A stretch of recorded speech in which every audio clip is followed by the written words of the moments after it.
Nah, tadi kita udah menyelesaikan schedule alokasi kelebihan cost-nya. Sekarang kita buat jurnal yang diperlukan untuk mencatat transaksi yang berkaitan dengan investasi di PT Salemba. Oke, berarti dari tanggal 1 April ya. Karena kita ini kan di pertemuan ini atau di bab ini kita sebagai investor gitu. Berarti ya jurnalnya juga untuk investor. Nah, jadi di tanggal 1 April 2017 kita membeli, berarti kita buat jurnal pembelian. Tuh sebesar nih, mana dia nih imbalannya atau cost. Setelah itu kan di sini dia bilang nih ada net income 320 juta dan dividen. Jadi kita juga jurnal kedua-duanya.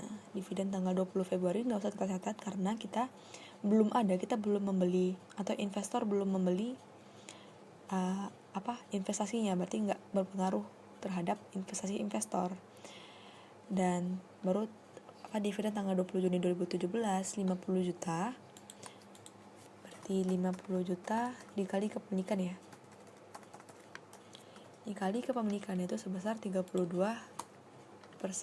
Ini aku tandai aja biar kelihatan. Ini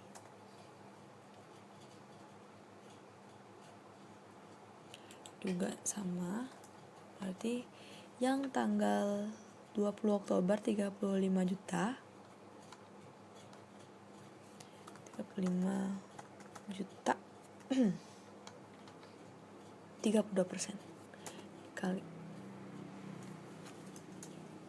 untuk dividen. Sekarang untuk net income, ingat dia itu interim, jadi interim ini berlaku atau berpengaruh terhadap net income yang kita catat sebagai penambah investasi kita.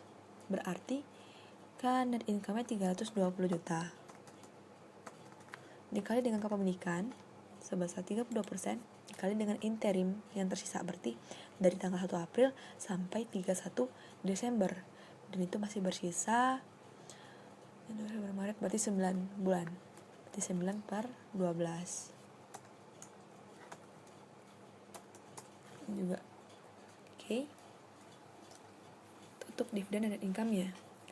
Nah, tadi kan kita udah mengalokasikan excess value, berarti nanti akan ada amortisasi dan penjualan atau yang terpakai.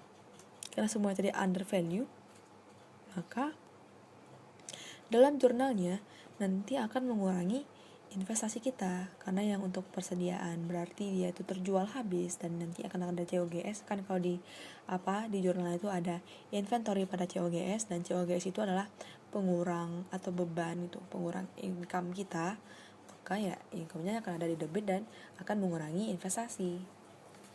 Jadi income from S, karena persediaan terjual semua, ya udah kita jual semuanya. Itu.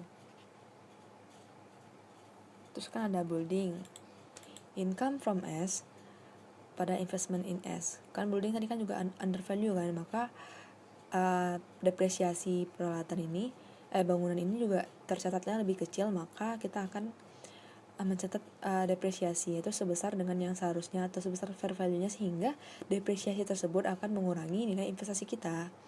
Maka di sini bangunan under value dibagi dengan masa manfaatnya, yaitu sebesar bangunan berapa ya? Ini 15 tahun. Ini 15 tahun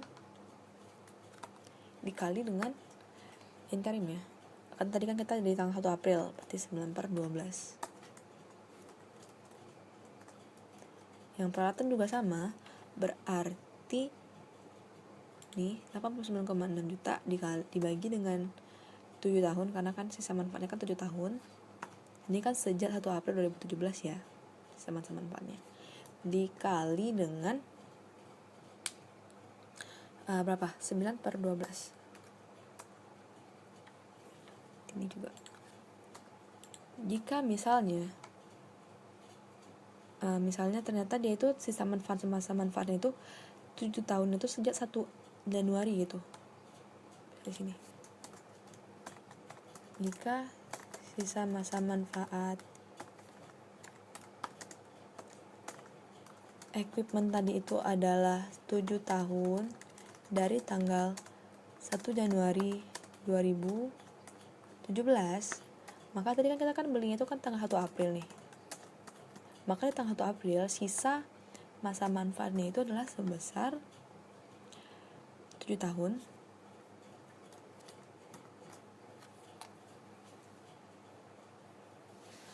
dikurang dengan 3 per 12 nih, atau 6,75. Berarti kalau kayak gini, kalau misalnya dia itu dari tanggal 1 Januari 2017, sisa manfaatnya berarti ini nggak segini, tapi dibagi dengan 6,75 gitu, tetap dikali dengan 9 per 12 karena ini kan dalam tahunan ini. Jadi harusnya kalau misalnya dari 1 Januari maka akan dari segini. Kita memperhitungkan sisa masa manfaatnya itu nggak dari 1 Januari 2017 tapi dari 1 April 2017 gitu. Nah itu untuk jurnal. Sekarang kita hitung income from S nya. Hitunglah besar income from PT Salemba. Kita bisa buat akun itu income from PT Salemba atau income from S atau income from PTS, terserah kita atau terserah kebijakan dosen masing-masing ya. Aku di sini buatnya tuh income from S. Oke, kayak yang biasa berarti tinggal ditambah-tambah. Income-nya berarti mulai dari sini. Income kalau di kredit itu positif, kalau di debit itu negatif. 46,55840. Sedangkan investment in S itu berarti dari awal kalau di debit dia itu positif, kalau dia kredit itu negatif.